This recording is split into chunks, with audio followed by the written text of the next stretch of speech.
Olá a todos e sejam muito bem-vindos à nossa segunda videoaula do mini-curso da Introdução ao Controle de Sistemas Dinâmicos.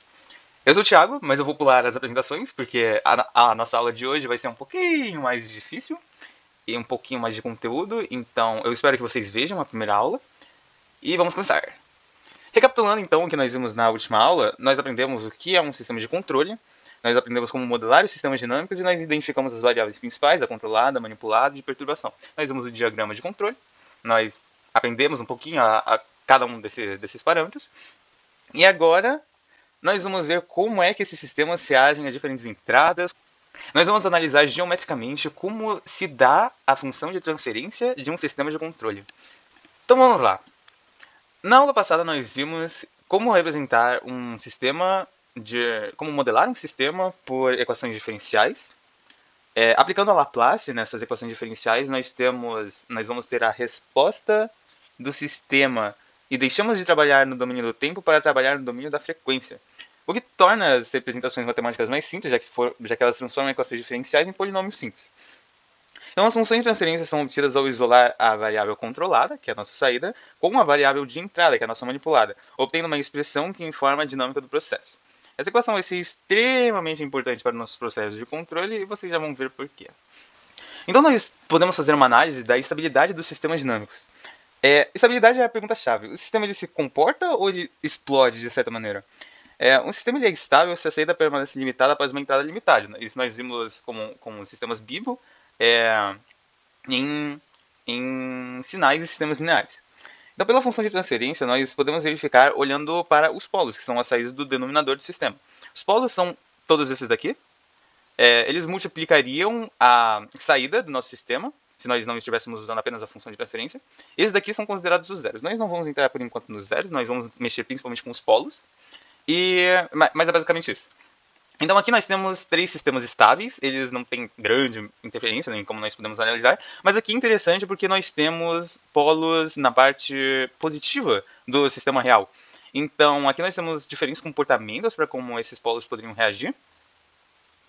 E isso nos torna um sistema ruim, porque ele vai ser instável e nós temos que tratar ele de alguma maneira.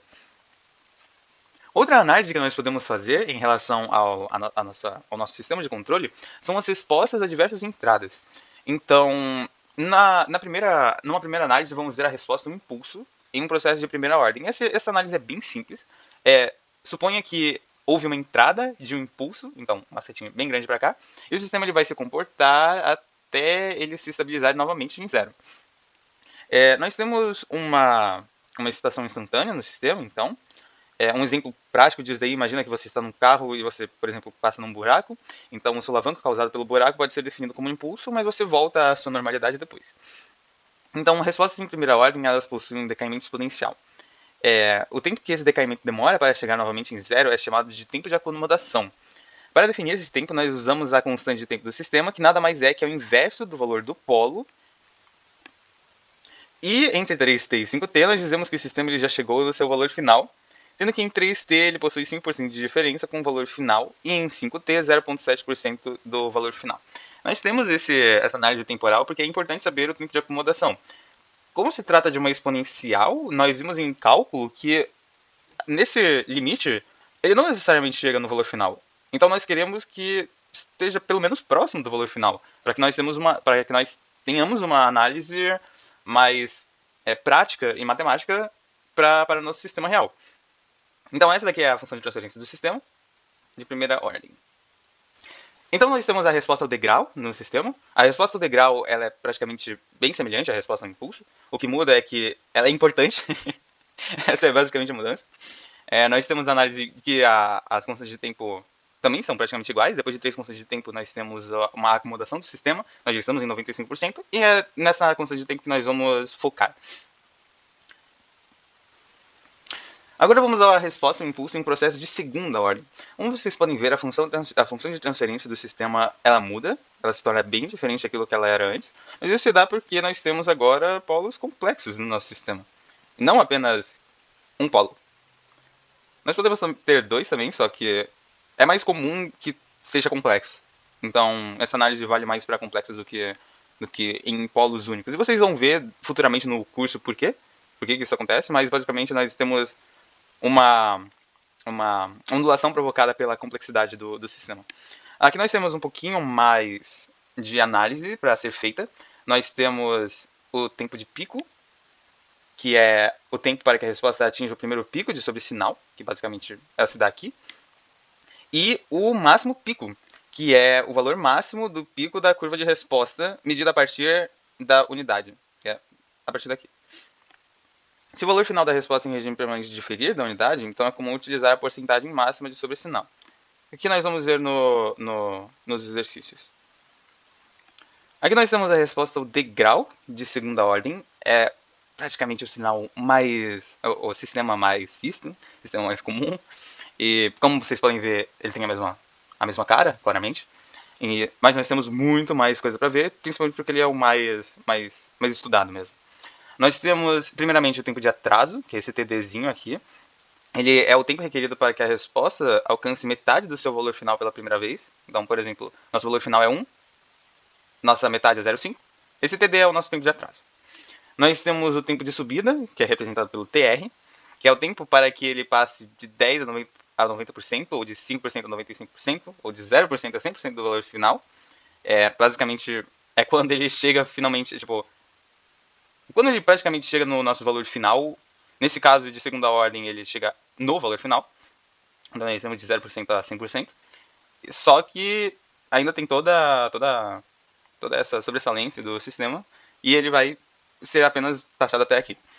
Então nós temos nosso tempo de pico, que é quando ele chega do zero até o máximo pico. Nós temos o máximo sobressinal, que é o nosso máximo pico, que é a porcentagem de que ele chega do nosso valor final até a amplitude máxima do sistema. O tempo de acomodação, que nós já vimos antes, é de 0 até 95% do nosso sistema. Só que é muito importante ver, analisar como é que esse nosso tempo de acomodação se comporta, porque, por exemplo, nós temos isso daqui. Então, por que o tempo de acomodação não seria aqui? Porque nós vamos aceitar que é a última vez possível em que ele alcança 95% do nosso valor final. Então, por exemplo, nós temos essa faixa, que é a nossa tolerância aceitável, e 95% de... Tipo, até 95% da nossa resposta final é nessa faixa. Então, nós temos que o nosso tempo de acomodação então vai ser nesse ponto aqui, por exemplo. É uma análise bem complexa, assim, mas depois se acostuma. Então, nós temos aqui que o nosso tempo de acomodação ele vai ser 3 sobre xi ômega n. Basicamente, essa é a formulazinha que tem que decorar. Nós já vimos isso em sinais. É importante lembrar aqui, então aceite. Nós temos agora uma análise pelos valores de xi, que seria o fator de amortecimento e máximo pico. Nós temos que, por exemplo, quando xi é igual a 0, xi é dado por isso aqui, tá? Só lembrando. É uma função que depende do máximo pico, praticamente. Mas é importante analisar o comportamento do nosso sistema por xi, porque, por exemplo, quando xi é igual a 0, nós temos que ele é um sistema não amortecido. Então você percebe que ele vai ficar nessa sinoide para sempre. Então, isso acontece quando nós temos polos conjugados puramente imaginários. Nós temos de 0 até 1 abertamente um sistema subamortecido, que é quando nós temos polos complexos conjugados, que basicamente é como nesse sistema aqui, ele faz, mas ele chega no valor final. Então, isso aqui vai até o valor final que nós queremos. Nós temos o valor criticamente amortecido, que é com polos reais no mesmo local, e quando xi vale 1, que é o nosso sistema se comportando idealmente, tecnicamente. Ou como nós queríamos no máximo possível que ele fosse em um sistema de primeira ordem, por exemplo. E por fim nós temos um sistema sobreamortecido. Ele não seria o ideal, porque ele demora muito para chegar no valor final, mas isso acontece quando xi é maior que 0 e nós temos polos reais com valores diferentes. Para finalizar, então, vamos fazer um exercício, como eu tinha falado, vamos fazer uma análise geométrica do nosso sistema. Então, nós temos esse nosso primeiro sistema aqui. Primeira pergunta a se fazer quando nós olhamos isso daqui: qual é a ordem dessa nossa planta? Então, nós podemos ver por essa subidinha, e que ele vai até o final, que é um sistema de primeira ordem, principalmente porque ele não tem toda a ondulação, e ele apenas sobe. Então, é uma maneira simples de observar que esse sistema é de primeira ordem. Nós vamos fazer a função de transferência, mas primeiro note que o valor final é 1. Nossa tolerância que nós queremos de mais ou menos 5% é de 0,95. E isso acontece exatamente em 1 segundo. Então esse é o nosso tempo de amortecimento. Então nós temos que o nosso tempo de amortecimento, que seriam 3 constantes de tempo, é igual a 1. Então o nosso tal, esse t de tal, seria igual a 1/3. Então nós temos a nossa função de transferência de um sistema de primeira ordem, e é só substituir os valores. Aqui nós colocamos na forma mônica, que é geralmente a mais comum, é melhor de se analisar e fazer os cálculos, e tecnicamente no futuro seria a forma correta. Vocês vão analisar o porquê mais pra frente do curso, mas basicamente é isso. Essa então seria a função de transferência do nosso sistema. Então já fizemos nossa primeira análise.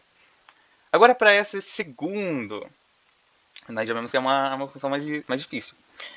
Como nós podemos ver pela subidinha, e principalmente pelo fato que ela faz essas ondulações, nós temos que isso daqui é o nosso sistema de segunda ordem. Então nós temos algumas informações importantes para serem feitas aqui. Nosso valor final é 1. Nosso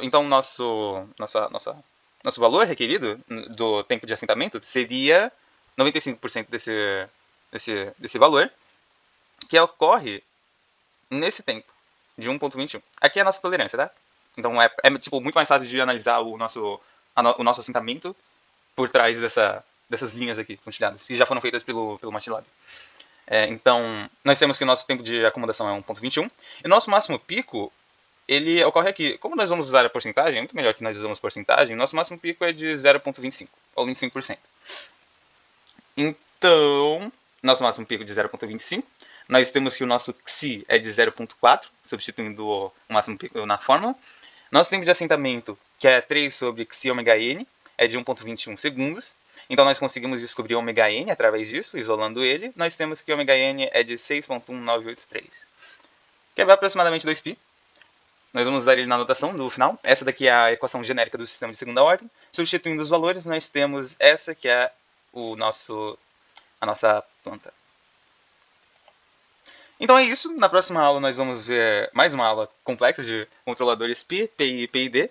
Eu espero que essa aula tenha ajudado muito vocês, principalmente porque analisar sistemas geométricos é um dos fatores iniciais do sistema de controle. Muitas pessoas se confundem tentando analisar um gráfico, porque nós partimos nas aulas da função de transferência para o gráfico. E ter essa análise do gráfico para a função de transferência, no caso, esse daqui é a planta, né? Mas vocês entenderam? É uma maneira muito eficaz de saber como é que o nosso sistema se comporta. Então, eu espero que vocês tenham aproveitado bastante. E é isso, nos vemos na próxima aula.